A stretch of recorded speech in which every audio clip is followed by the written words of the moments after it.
우리 개신교회에는 역사적으로 다양한 부흥 사건들이 있어 왔습니다. 저도 부흥을 꿈꾸고 이곳에 계신 모든 성도님들도 부흥이라는 것을 꿈꾸실 것이라고 생각합니다.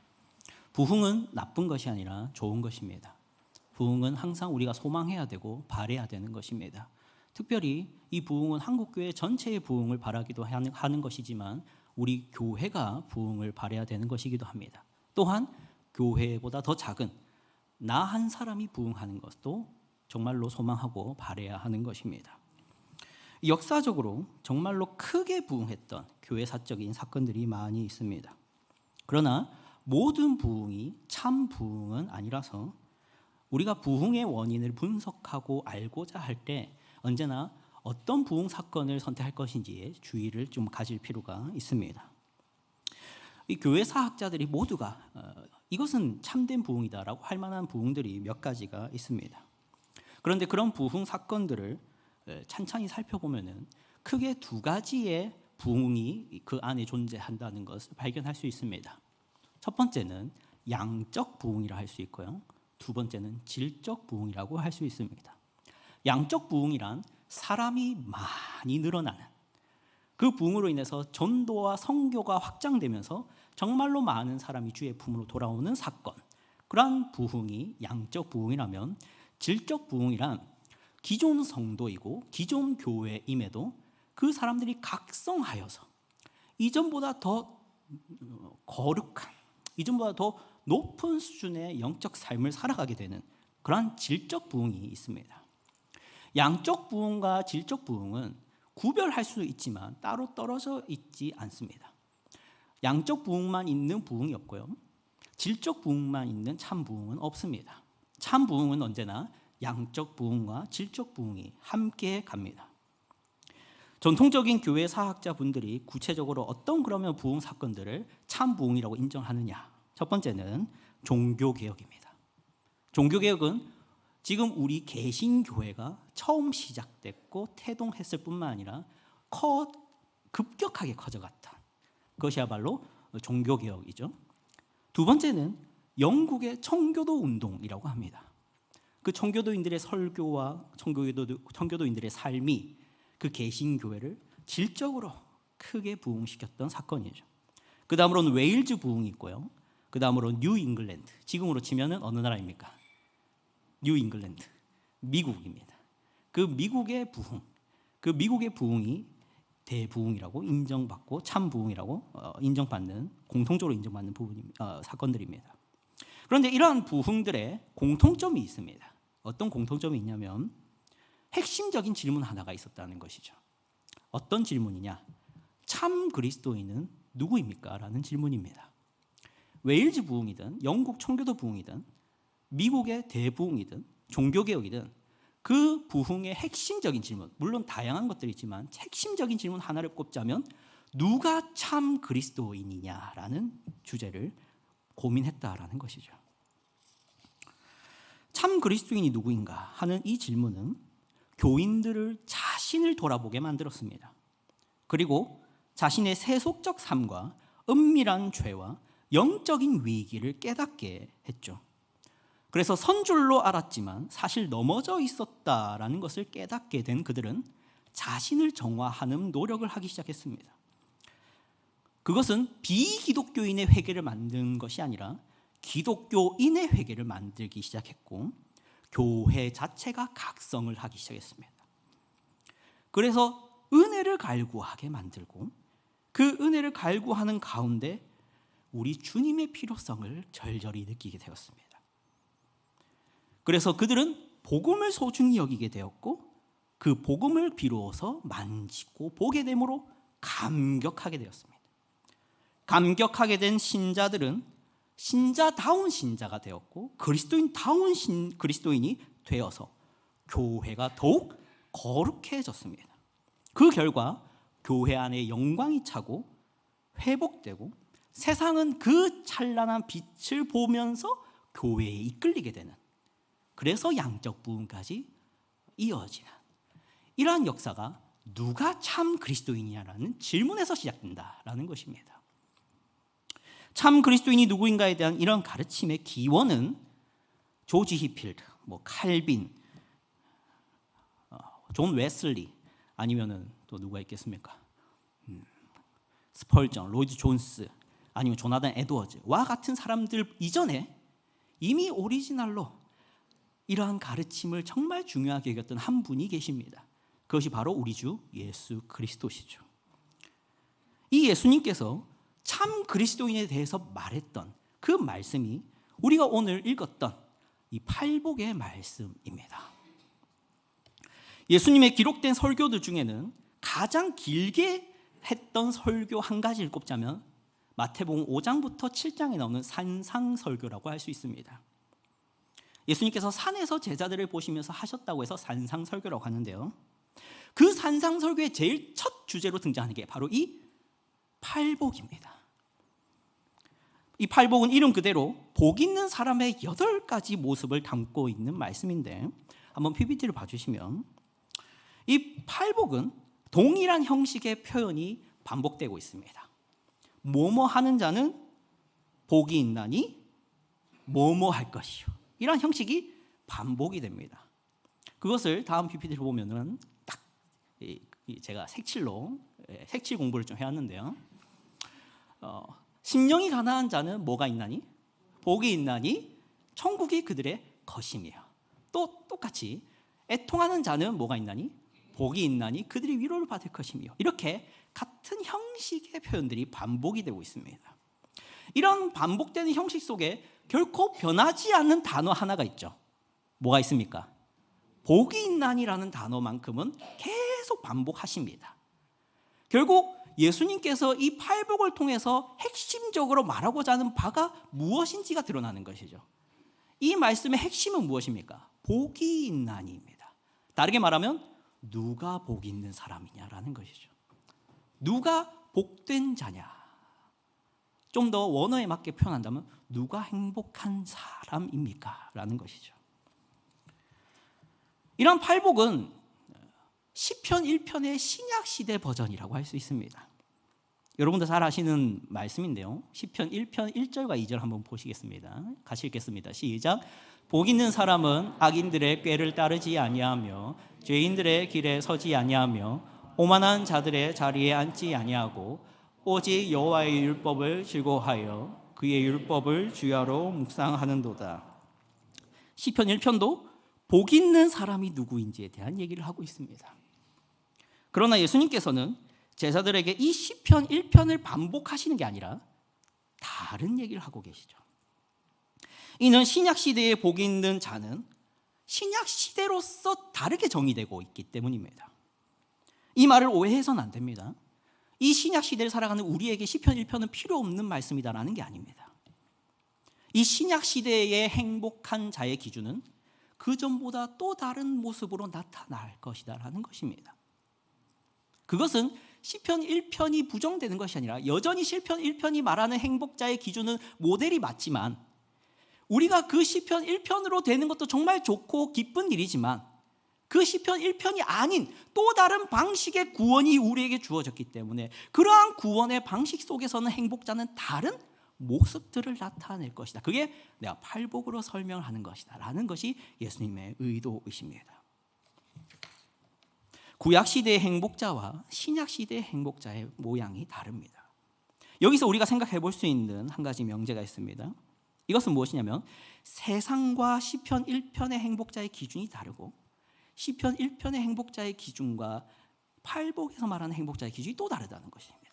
사랑하는 성도 여러분, 세상에서의 행복자의 기준이 무엇입니까?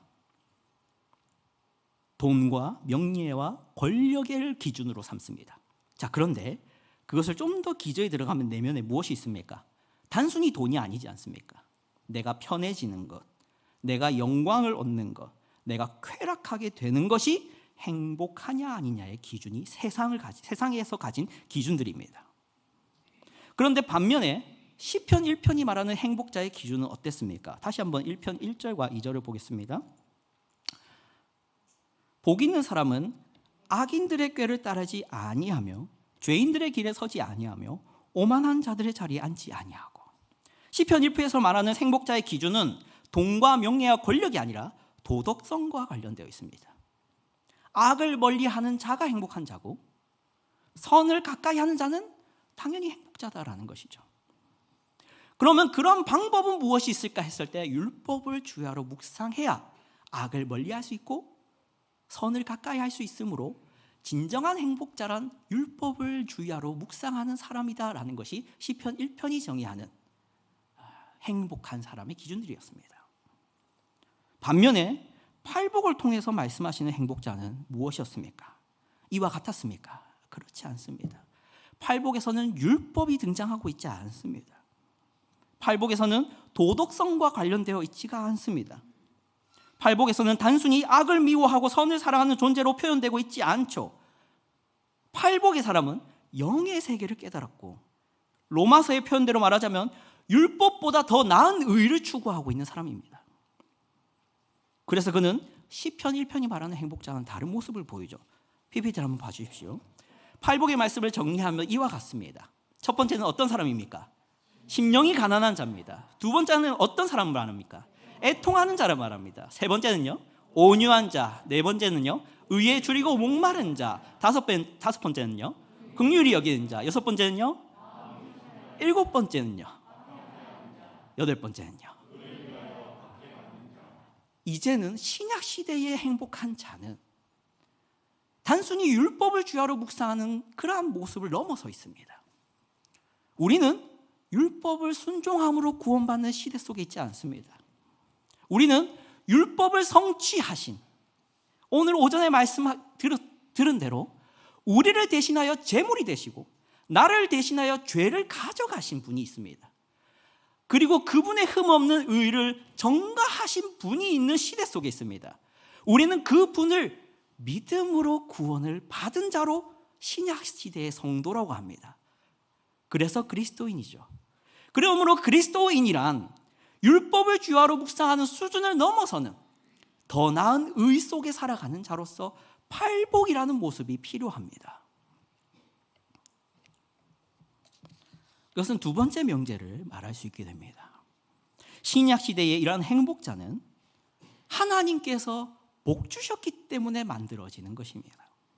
어떤 사람들은 팔복을 행복자가 될 수 있는 조건이나 자격으로 가르치고 말하길 좋아합니다. 그래서 심령이 가난한 자가 되십시오. 그래야 복 받습니다. 애통하는 자가 되십시오. 그래야 여러분이 구원을 받을 것입니다. 긍휼히 여기십시오. 화평케 하십시오. 의에 줄이고 목마르십시오. 그래야 여러분은 행복한 자가 될 수 있습니다. 라고 조건과 자격의 차원으로 팔복을 이해하기도 합니다. 하지만 팔복의 말씀은 이미 하나님의 은혜로 말미암아 복받은 자가 어떤 모습을 보이느냐에 대한 얘기일 뿐입니다. 에베소서 1장 3절로부터 5절의 말씀입니다. 함께 읽어보겠습니다. 시작. 찬송하리로다. 하나님 곧 우리 주 예수 그리스도의 아버지께서 그리스도 안에서 하늘에 속한 모든 신령한 복을 우리에게 주시되 곧 창세전에 그리스도 안에서 우리를 택하사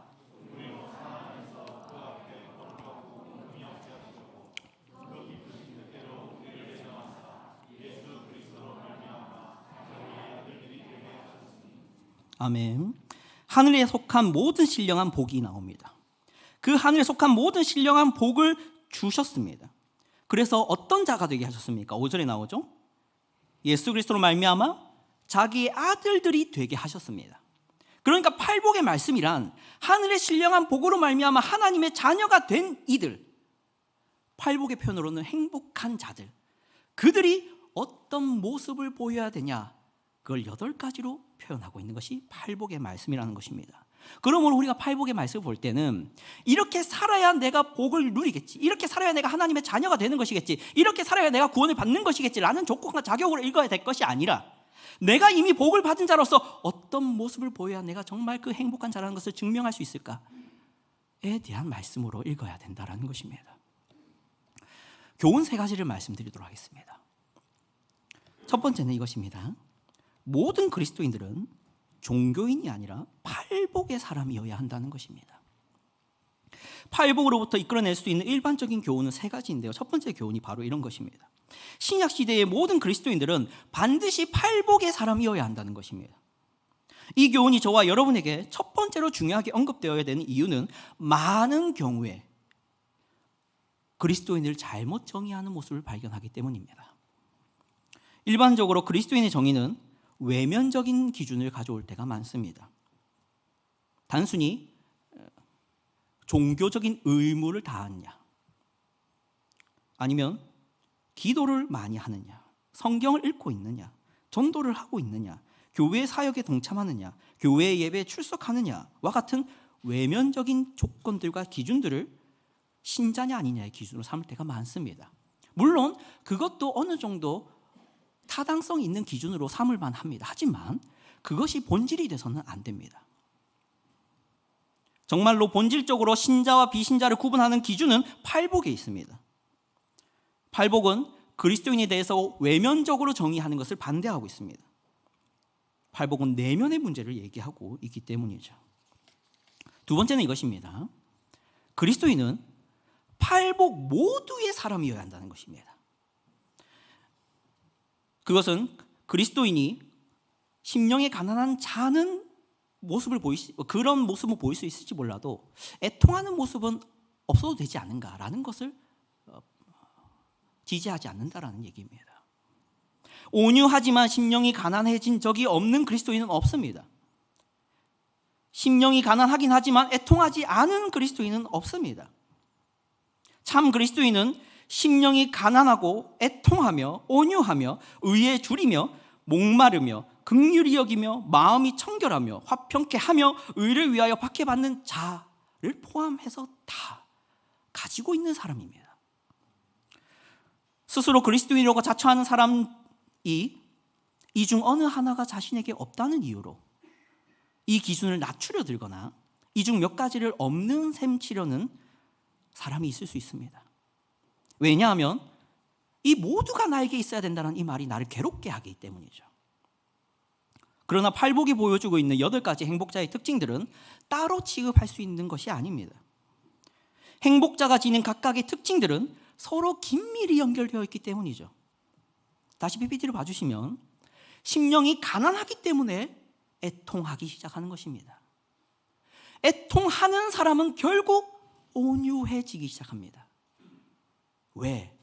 애통하다 안 되는 절망 속에서 이제는 포기했기 때문입니다. 포기한 사람은 이제 자신 안에서 의를 찾지 않습니다. 나에게서는 의리를 발견할 수가 없기 때문입니다. 그래서 의에 줄이고 목말라지기 시작합니다. 그러므로 말미암아 하나님의 의, 우리 주 예수 그리스도의 의를 전가받은 사람은 긍휼히 여기기 시작합니다. 내가 저랬기 때문에, 내가 저 사람 그 시절이 있기 때문에, 의를 받기 이전에 나의 죄성으로 말미암아 나도 저렇게 살았기 때문에 죄인들을 긍휼히 여길 줄 알게 됩니다. 그리고 죄인을 긍휼하게 여길 줄 아는 사람은 마음이 청결합니다. 마음속에 죄를 짓지 않습니다. 마음으로 누군가를 힐난하거나 교만하게 살지 않습니다. 그리고 마음이 청결한 자는 화평케 하는 일을 수월하게 합니다. 수월합니다. 그리고 그 사람은 의를 위하여 박해받을 줄 압니다. 이렇듯 팔복은 연결되어 있습니다. 결코 하나만 있고 나머지는 없는 그리스도인이란 존재할 수 없습니다. 세 번째 교훈은 이것입니다. 팔복은 사람이 타고날 수 있는 성품이 아니라 하나님의 은혜가 만드는 성품이라는 것입니다. 팔복은 사람이 타고난 기질을 의미하지 않습니다. 심령이 가난한 자, 애통하는 자, 온유한 자, 의에 줄이고 목마른 자, 긍휼히 여기는 자, 마음이 청결한 자, 화평케 하는 자, 의를 위하여 박해받는 자, 이 8가지의 기질과 행동들은 사도 바울이 얘기한 대로 하늘에 속한 신령한 복이 만들어내는 사람의 특징들이기 때문입니다. 예를 들어 애통하는 자가 있습니다. 타고난 기질이 유약해서 조금만 슬프거나 우울해도 잘 우는 사람입니다. 우리 주변에 그런 사람이 있지 않습니까? 울지는 않더라도 너무 마음이 괴로워하는, 아주 사소한 문제임에도 불구하고 탄식하는 그런 사람이 있죠. 그래서 조그마한 실수도 크게 생각하고 누군가에게 조그마한 피해를 끼친 것도 절절히 아파하는, 마음 아파하는 사람도 있습니다. 그러나 그렇다고 해서 그 사람이 팔복이 말하는 애통하는 자는 아니라는 것입니다. 또 하나 온유한 자도 마찬가지이죠. 타고나기로 유순한 사람이 주변에 있을 것입니다. 심한 장난에도 불쾌해하지 않고 잘 받아주고 짜증스러운 말투에도 부드럽게 반응하는 사람입니다. 저와 같은 사람이다라고 말하기는 너무 민망해서 말하지 않도록 하겠습니다. 쉽게 화를 내지 않는 편이라 여러 사람에게 착한 사람, 가까이 하고 싶은 사람, 누군가에겐 존경스러운 사람까지 여겨지는 그런 유순한 사람이 있습니다. 그럼에도 불구하고 그는 팔복이 말하는 온유한 자는 아닐 수 있다는 것입니다. 다시 한번 강조드린다면 팔복이 제시하고 있는 이 그리스도인의 모습은 성령의 능력으로 만들어지는 모습이라는 것입니다. 시작점이 다릅니다. 여기서 제가 시작점이라고 하면 동기의 문제를 얘기합니다. 동기의 문제. 성령님이 만드시는 애통과 성령님이 만들지 않은 애통은 전혀 다른 동기에서 시작됩니다. 사람은 자신을 위해 애통할 수 있습니다. 하지만 죄를 위해 애통하는 것은 오직 거듭난 신자만이 보일 수 있는 것입니다. 또한 의에 줄이고 목마른 사람도 마찬가지죠. 현대에 의에 줄이고 목마른 사람을 찾기도 어렵겠지만 그나마 찾더라도 그 사람은 자신의 기준에서 의에 줄이고 목마를 뿐입니다. 그들이 말하는 일반적인 의란 무엇입니까? 현대의 많은 사람들이 의를 추구하는, 정의를 추구하는 그들이 생각하고 있는 그 목마른 의는 무엇입니까? 사회정의입니다. 사회정의. 정치적 올바름, 이념적 올바름, 이것이 타고난 의를 추구하는 사람들의 일반적인 의에 줄이고 목마름 개념이죠. 하지만 하나님의 은혜로 말미암아 팔복의 사람이 된 사람이 의에 줄이고 목마르다 하는 그 의란 하나님의 진노와 심판에서 어떻게 하며 벗어날 수 있을까 하는 고민에서 비롯된 의의 목마름입니다. 그리스도인들은 사회 정의로 목말라 하지 않습니다. 그리스도인들은 율법의 의에 목말라 합니다. 하나님이 옳다 생각하는 의에 목말라 하는 사람이 그리스도인들입니다. 그러므로 팔복의 이러한 기질과 성품들이 거듭나지 않은 사람도 가질 수 있는 성품이라고 생각해서는 안 되는 것입니다. 오직 하나님의 신령한 복으로 새롭게 된 사람만이 가질 수 있는 복들이 이 팔복의 복들이라고 생각해야 되는 것이죠. 팔복의 이러한 말씀들이 누구에게든 주어져야 될 필요에 대해서 말씀드리겠습니다. 팔복은 계속 말씀드린 대로 참 그리스도인이 누구인가에 대한 얘기를 하고 있습니다. 그런데 이러한 얘기를 들을 때 이러한 생각이 드는 분들이 있을 수 있겠다 싶습니다. 누가 그리스도인인지 분간하게 하는 이러한 기준을 굳이 우리가 알아야 하는 이유가 있는가? 이러한 지식을 괜히 알았다가 옆 사람을 판단하는 죄를 짓게 되는 것은 아닌가?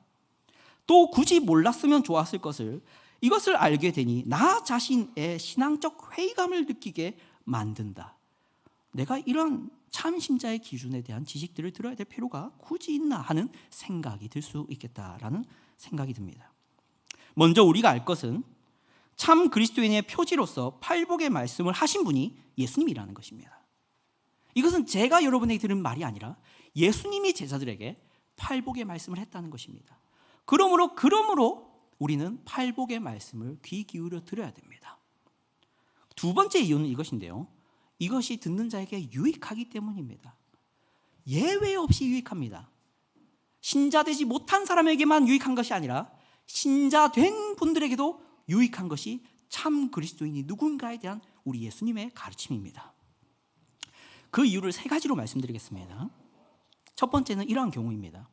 교회 안에 있지만 아직 그리스도인이 되지 못한 분들의 경우에 유익한 이유를 말씀드리겠습니다. 존 버년이 쓴 철로역정이라는 책이 있습니다. 그 책을 보시면 주인공인 크리스찬을 제외한 대부분의 등장인물들이 멸망하는 이유가 등장합니다. 그들이 잘못된 길로 가서 멸망의 길로 가는 이유가 무엇입니까? 뭐가 바른 길인지를 모르기 때문에 멸망길로 가다가 알지도 못하고 멸망하게 됩니다. 주인공인 크리스찬마저도 그렇죠. 뭐가 참 그리스도인이고 뭐가 잘못된 그리스도인인지를 모르다 보니까 그 길을 헷갈려서 옆길로 새다가 멸망하게 되는 것이 존 버년의 철로역정의 핵심적인 교훈입니다. 참 그리스도인에 대한 이러한 올바른 표지들은 교회 안에 있지만 그리스도인 되지 못한 분들을 여러분은 포기하십시오 라는 의도로 하는 말이 아닙니다. 각성을 하도록 돕기 위해서 드리는 말씀입니다. 스스로 신자라고 생각했지만 사실 아니었다는 것이 발견되는 것은 그 사람에게 안 좋은 소식을 전하는 게 아니라 좋은 소식을 전하고 있는 것입니다. 그 사람은 이제 돌이키면 되는 것이기 때문이죠. 두 번째로, 그리스도인이 되었음에도 자신이 그리스도인이라는 확신을 가지지 못하는 분들에게도 유익합니다. 교회 안에는 구원받았음에도 그 구원을 확신하지 못하고 염려하는 분들이 있죠. 그 이유는 구원을 확신할 만한 기준을 모르기 때문입니다. 내가 그리스도인임에도 불구하고 그리스도인이 도대체 어떤 사람인가에 대한 기준을 들은 적이 없기 때문에, 또 왜곡된 기준을 가지고 있기 때문에, 또 잘못된 기준을 가지고 있기 때문에 자신의 구원을 잘못 의심하기 시작합니다. 예를 들어 제가 아는 23살의 청년이 있었습니다. 그는 분명 제가 관찰해 봤을 때 하나님을 사랑하고 죄를 미워하고 복음을 기뻐하는 사람이었고, 매일 신앙서적을 매일같이 손에 쥐고 안 놓던, 그리고 어디에 있던 성경책을 찾아보던 청년이었습니다. 그런데 이 청년은 자신이 구원받지 않은 사람이다라고 계속 반복적으로 말을 했습니다. 도대체 너가 구원을 받지 못한 이유가 뭐라고 생각하니? 라고 제가 물었을 때 그 청년의 대답이 이랬습니다. 나는 교회 형들처럼 누나들처럼 방언을 받지 못해서 그래. 이게 우스갯소리로 하는 것이 아니라 정말로 방언이 구원받은 기준이라고 가르치는 교단이 있죠. 이렇게 잘못된 기준으로 그리스도인임에도 불구하고 자신이 그리스도인이 아니라 생각하고 그 소중한 시간들을 하나님과 기쁨으로 교제하지 못하고 불안하고 염려 속에서 신앙생활을 지속하는 사람이 있다는 것입니다. 또 이런 사람도 있었습니다. 이 사람은 30대 남성이었는데 이분은 자신이 죄인임을 인정하고 있었으며 회개도 했다고 했으며 복음 진리도 충분히 알 뿐더러 믿는 사람이라고 했습니다. 그러나 자신이 이제 사회 초년생이다 보니까 교회를 못 나갈 때가 있고 교회의 봉사를 충분히 못할 때가 있고, 그렇다 보니까 교회의 목사님들이나 교회의 장로님들이 너는 30살이 돼서 교회에 아주 중요한 역할을 해야 되는데 그 직장이 뭐가 중요하다고 그러니 하면서 계속 지적을 받으니 내가 신자가 아닌 것 같아서 두렵고 떨림으로 매일 신음하는 30대 청년이었어요. 남성이었습니다. 하지만 그 사람은 그러한 기준으로 자신이 신자냐 아니냐를 생각해서는 안 됐습니다. 팔복은 그러한 것들로 신자냐 아니냐를 얘기하라고 말하고 있지 않습니다. 신자됨은 무엇을 소유하냐, 은사를 가졌느냐, 교회의 봉사를 얼마나 하느냐 하는 것으로 확인할 것이 아니라 오직 심령의 가난함, 애통함, 온유함, 의의 주림, 이러한 것들로 확인하는 것이 더 정확하다라고 말씀하고 있기 때문입니다. 말라기 4장 2절입니다. 함께 읽겠습니다. 시작. 내 이름을 경외하는 너희에게는 공의로운 해가 떠올라서 치료하는 광선을 비추리니 너희가 나가서 외양간에서 나온 송아지 같이 뛰리라. 아멘. 그냥 뛰노는 것이 아닙니다. 마태복음 5장 12절입니다. 함께 읽겠습니다. 시작. 기뻐하고 즐거워하라. 하늘에서 너희의 상이 큼이라. 너희 전에 있던 선지자들도 이같이 박해하였느니라. 아멘. 그냥 뛰노는 게 아닙니다. 기쁨으로 즐거움으로 뛰노는 것입니다. 그것이 구원받은 자에게 하나님이 보기 원하는 모습입니다. 하지만 잘못된 기준들로 은혜를 받았음에도, 하나님의 중생케 하는 역사를 경험했음에도 불구하고, 하늘의 신령한 복으로 하나님의 자녀가 됐음에도 불구하고 잘못된 기준들 때문에 자신의 구원을 확신하지 못하고, 기뻐해야 될 때 기뻐하지 못하고, 뛰놀아야 될 때 뛰노지 못하고, 하나님 앞에 그 모습을 보여주지 못하고 괴로워하고 있다면 그것은 슬픈 일이죠. 마지막으로 그리스도인일 뿐만 아니라 스스로 그리스도인이라는 것을 확신하고 있는 분들에게도 이 팔복의 말씀은 유익합니다. 사랑하는 사람이 주는 편지는 읽고 곧바로 버리는 것입니까? 간직해야 되는 것입니까? 간직해야 되는 것입니다. 그러면은 왜 간직해야 되는 것입니까? 그것은 상대방이 나를 사랑한다는 증거이기 때문입니다. 정말로 내가 그 사람을 사랑한다면 우리는 상식적으로 이 사랑하는 사람의 이 편지를 소중히 간직할 것입니다. 어떤 용도로요? 이 사람이 나를 사랑했다라는 증거를 날마다 확인하고 싶은 마음에 그렇습니다. 우리가 사랑한다면 그 사랑하는 사람이 정말로 나를 사랑하는지를 확인하고 싶은 게 자연스러운 것입니다. 그래서 연애할 때 가물가물 하시겠지만 우리 그 연애하는 그 대상이 항상 묻는 질문이 뭡니까? 나 사랑해? 거기서 하면은 안 끝납니다. 얼마나 사랑해? 그때 고민이 됩니다. 제가 이 멘트를 많이 썼거든요. 이미 이제 똑같은 멘트 하면 식상하지 않습니까? 뭐 우주만큼 사랑해, 하늘만큼 사랑해, 이게 하늘과 땅의 거리만큼 사랑해, 지구만큼 사랑해. 이제는 뭐 표현할 게 없습니다. 이제는 점점 작아지지 않겠습니까? 큰일 나는 거죠. 하여튼 질문을 계속합니다. 왜 그럴까요? 확인을 하고 싶은 것이 사랑하는 사람의 자연스러운 모습이기 때문입니다. 내가 신자가 됐다고 이제는 더 이상 내가 신자라는 증거와 신자라는 확신을 할 만한 이야기를 이제는 듣고 싶은 마음이 없어 하는 사람은 없습니다. 내가 신자된 이유는 하나님이 나를 사랑하기 때문입니다. 내가 그리스도인이 된 이유는 하나님의 사랑이 날 그렇게 만들었기 때문입니다. 내가 이제는 심령이 가난해질 수 있고 의에 줄일 수 있는 이유는 하나님이 나를 사랑하셔서 성령 하나님을 주셨기 때문입니다. 그런 내가 이제는 그 신자됨, 하나님의 자녀됨의 증거들을 이제는 확인을 하고 싶지 않다라고 말하는 사람이라면 그 사람은 사실 하나님을 사랑한 적이 없는 사람인 것을 보여줄 뿐입니다. 그러므로 이 팔복의 말씀은 그리스도인에게도 여전히 자신이 그리스도인임을 확신한 사람임에도 여전히 듣고 싶고 알고 싶고 보고 싶은 말씀이라는 것입니다. 이제 말씀을 정리하겠습니다. 팔복은 누가 참 그리스도인인가 하는 질문의 답변이라고 말씀드렸습니다. 오늘 이 팔복의 서론의 내용으로 첫 시간으로 제가 3가지 교훈을 말씀드렸습니다. 첫 번째는 모든 그리스도인은 팔복의 사람이라는 것입니다.